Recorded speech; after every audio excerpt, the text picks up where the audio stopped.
Ijtihad mempunyai beberapa definisi, yaitu satu secara bahasa yang artinya bersungguh-sungguh, dan secara istilah ada beberapa unsur, yaitu satu upaya sungguh-sungguh melalui riset.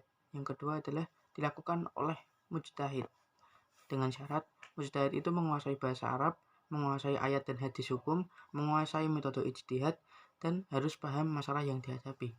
Yang ketiga adalah objek ijtihad adalah hukum perbuatan manusia yang meliputi wajib, sunnah, mubah, makruh, dan haram.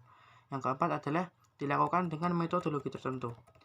Metodologinya yaitu satu adalah ijma, secara bahasa yaitu konsensus, yang berarti kesepakatan ulama berdasarkan Quran dan hadis, dan contohnya adalah fatwa MUI tentang corona. Yang kedua adalah qiyas atau analogi, yang berarti penetapan hukum dan perkara yang memiliki beberapa kesamaan. Contohnya adalah keharaman vodka. Yang ketiga adalah istihsan, atau yang berarti menganggap baik. Ini artinya menganggap suatu hal yang baru itu baik karena pertimbangan tertentu. Contohnya jual beli online, zakat fitrah dengan uang.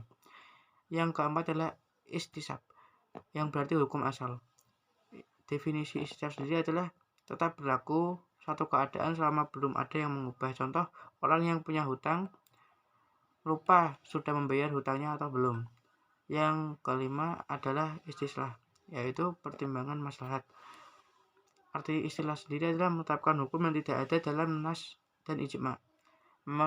Menghimpun Al-Quran. Contohnya adalah menghimpun Al-Quran dalam satu mushaf pada masa Khalifah Abu Bakar. Yang keenam adalah sadjarai atau menutup, yaitu melarang sesuatu yang asalnya boleh, seperti larangan masuk kos perempuan untuk laki-laki. Yang ketujuh adalah atau kebiasaan. Kebiasaan ini di masyarakat dengan syarat tidak bertentangan dengan hukum secara umum. Contohnya adalah hadiah saat tunangan.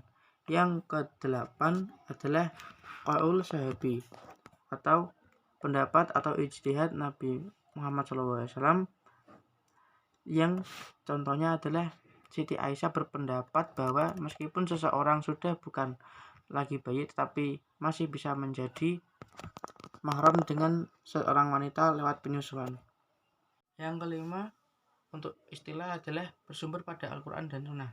Untuk selanjutnya yaitu perbedaan dalam hukum Islam dapat terjadi karena satu, nasnya sendiri, dua, karena penggunaan hadis yang berbeda, dan yang ketiga karena metode yang digunakan ulama dalam meriset itu semua berbeda dengan yang satu dengan yang lain. Ijtihad yang sudah ada pada saat ini adalah jual beli online. Jual beli online ini sendiri ditetapkan melalui metode istihsan, yaitu menganggap suatu hal yang baru dengan baik karena pertimbangan tertentu.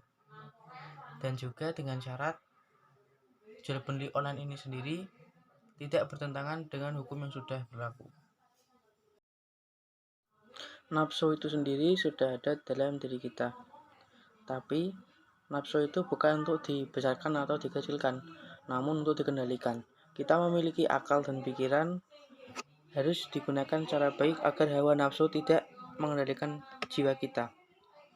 Jika jiwa kita dikendalikan oleh hawa nafsu, maka hal-hal yang tidak berguna akan kita lakukan. Sebaliknya, jika pikiran kita yang mengendalikan jiwa kita, maka hal-hal baik mungkin dapat kita lakukan ketimbang hal-hal yang tidak berguna. Jadi, untuk nafsu ini sendiri harus dikendalikan dengan menggunakan pikiran kita.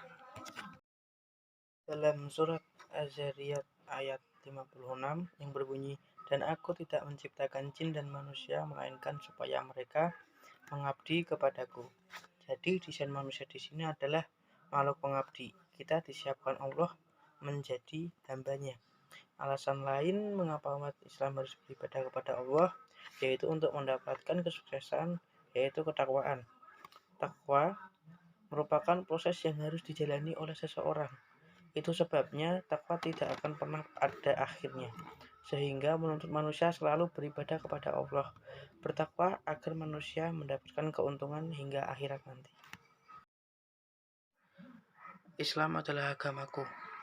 Islam juga agama nabiku, yaitu Nabi Muhammad SAW. Agama Islam adalah satu-satunya agama yang diridhoi oleh Allah Subhanahu wa taala. Seperti pada surah Al-Imran ayat 9, yaitu sesungguhnya agama di sisi Allah hanyalah Islam. Juga disebutkan dalam Ali Imran ayat 85 yang artinya, dan siapa yang mencari agama selain Islam, maka tidak akan diterima darinya, dan dia di akhirat termasuk orang-orang yang merugi. Dan yang terakhir, dalam suatu hadis, Nabi Muhammad pernah berkata, Islam adalah engkau bersyahadat bahwasanya tiada sesembahan yang berhak disembah kecuali Allah, dan Muhammad adalah utusan Allah, menegakkan sholat, menunaikan zakat, berpuasa Ramadan, dan melaksanakan haji ke Baitullah jika engkau mampu melaksanakannya. Hadis riwayat Muslim.